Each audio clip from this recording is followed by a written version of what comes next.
नमस्कार, खबर 3 बजे में आप सभी का स्वागत और मैं हूं आपके साथ आशिमा त्यागी। मेरठ से बड़ी खबर का रुख करेंगे। कोतवाल धन सिंह गुर्जर की प्रतिमा का अनावरण।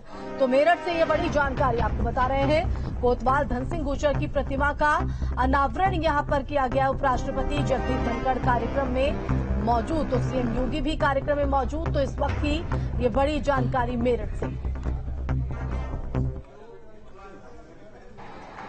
देश की आजादी की लड़ाई कैसे आगे बढ़नी चाहिए।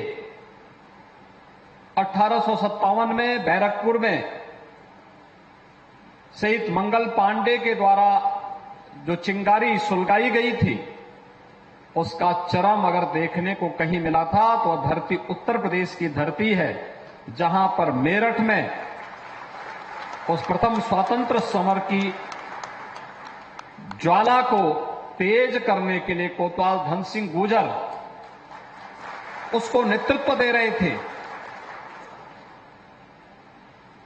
झांसी में झांसी की रानी लक्ष्मीबाई हुंकार भर रही थी कि मैं अपनी झांसी हरगिज नहीं दूंगी। यह झांसी से कहीं बिठूर में त्यात्या टोपे के द्वारा इस प्रथम स्वातंत्र समर की ज्वाला को आगे बढ़ाने का कार्य हो रहा था। कोई कोना ऐसा नहीं बचा था जो 1857 के प्रथम स्वातंत्र समर के माध्यम से भारत की आजादी के अलग को गांव-गांव और जन-जन तक पहुंचाने में अपना योगदान न देता रहा हो। 1857 के उन अमर सेनानियों के प्रति कृतज्ञता ज्ञापित करने के लिए आदरणीय प्रधानमंत्री जी की प्रेरणा से इस देश ने जब अपनी आजादी के अमृत महोत्सव के कार्यक्रम को आगे बढ़ाया, उस समय इस बात को एहसास हुआ कि हो सकता 1947 में हमने भले ही जन्म न लिया हो, आजादी के समय देश के मन में किस प्रकार का उत्साह और उमंग रहा होगा।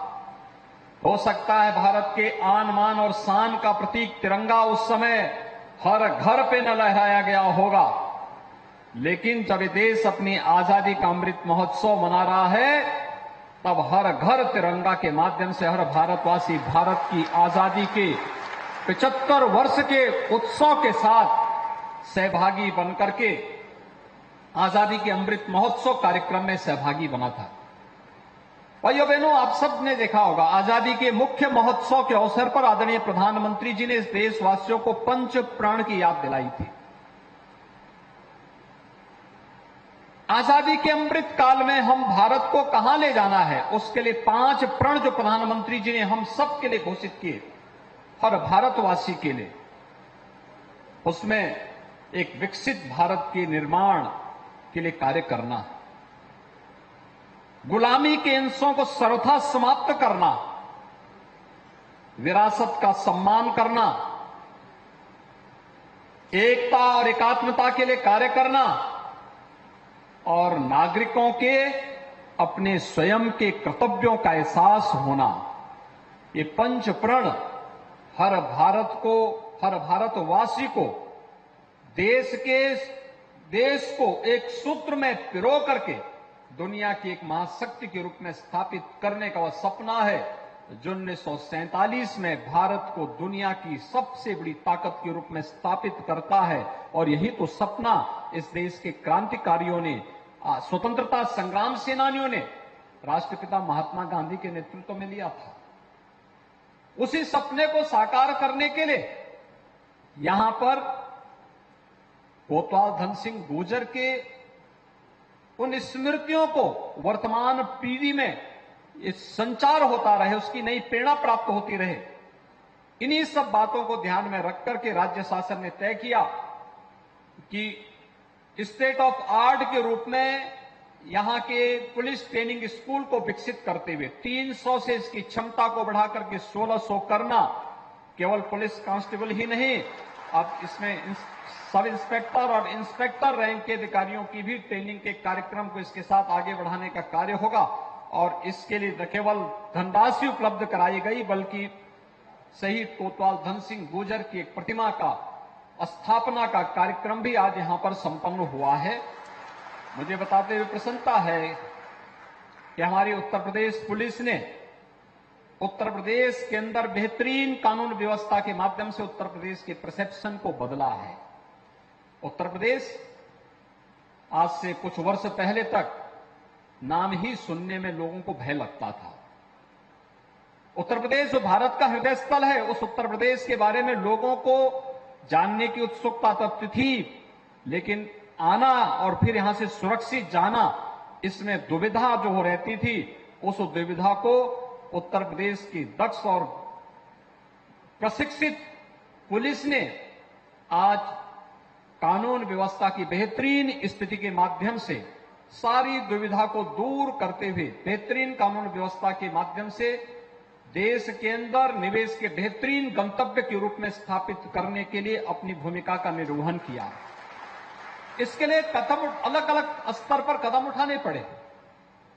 आदरणीय प्रधानमंत्री जी की प्रेरणा से पिछले 6 वर्ष के अंदर उत्तर प्रदेश में पुलिस की ट्रेनिंग क्षमता को लगभग 3 गुना प्रदेश के अंदर बढ़ाया गया।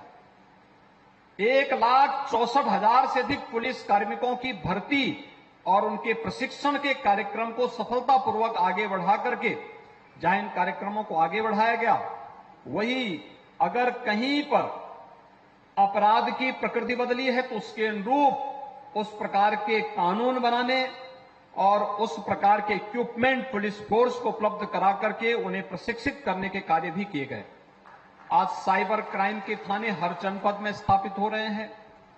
एफएसएल की लैब हर एक जगह स्थापित हो रही है। लखनऊ में पुलिस एंड फॉरेंसिक साइंसेस के इंस्टीट्यूट की स्थापना का कार्य भी युद्ध स्तर पर चल रहा है और पुलिस की क्षमता विस्तार को, उसकी कैपेसिटी बिल्डिंग को बढ़ाने के लिए भी राज्य स्तर पर अनेक कार्यक्रम उठाए गए हैं। आज उन्हीं कार्यक्रमों की श्रृंखला में मेरठ के इस पुलिस ट्रेनिंग स्कूल की क्षमता विस्तार के कार्यक्रम और शहीद कोतवाल धन सिंह गुर्जर की इस प्रतिमा के अनावरण कार्यक्रम में आदरणीय उपराष्ट्रपति जी का मार्गदर्शन, उनका आशीर्वाद उत्तर प्रदेश पुलिस बल को प्राप्त हो रहा है। मैं इसके लिए उत्तर प्रदेश शासन की ओर से उनका हृदय से आभार व्यक्त करते हुए स्वागत और अभिनंदन करता हूं।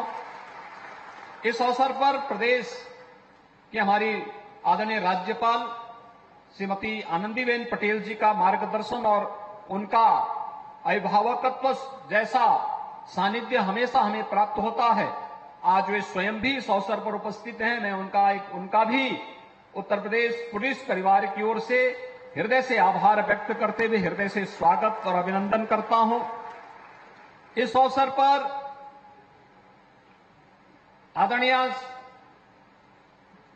श्रीमती डॉक्टर सुदेश धनखड़ जी की उपस्थिति हम सबको आह्लादित करती है, प्रोत्साहित करती है। उनका सानिध्य भी आज उत्तर प्रदेश पुलिस परिवार को और मेरठ वासियों को प्राप्त हो रहा है। मैं उनका भी इस अवसर पर हृदय से आभार व्यक्त करते हुए हृदय से स्वागत और अभिनंदन करता हूं। और तो शहीद धन सिंह गुर्जर को नमन करते हुए पीएम के नेतृत्व में देश विकास के पथ पर आगे बढ़ रहा है। अपने संबोधन में इस बात का जिक्र किया। तो मेरठ के चौधरी चरण सिंह विश्वविद्यालय में 3 दिवसीय आयुर्वेद पर्व का शुभारंभ हुआ। इसमें देश भर के 300 से ज्यादा आयुर्वेदाचार्य और 1200 छात्र छात्राएं शामिल हुए। तो उपराष्ट्रपति जगदीप धनखड़ ने आयुर्वेद पर्व और ओडी-ओपी प्रदर्शनी का उद्घाटन किया। तो इस दौरान सीएम योगी और गवर्नर आनंदीबेन पटेल भी शिरकत करती नजर आई। सीएम योगी ने कहा कि कोरोना के समय में आयुर्वेद का महत्व सब समझ चुके हैं। अब यूपी में अपना आयुष विश्वविद्यालय है। उपराष्ट्रपति ने कहा कि मेरे लिए गौरव की बात है कि मैं चौधरी चरण सिंह यूनिवर्सिटी में आया हूं।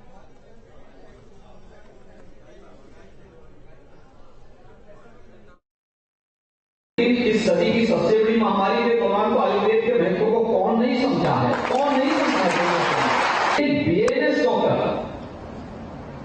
अगर चाहें तो अपना एक हेल्थ एंड वेलनेस सेंटर को बहुत अच्छे ढंग से चला सकता है, योग के साथ जोड़ करके, प्राकृतिक चिकित्सा के साथ जोड़ करके।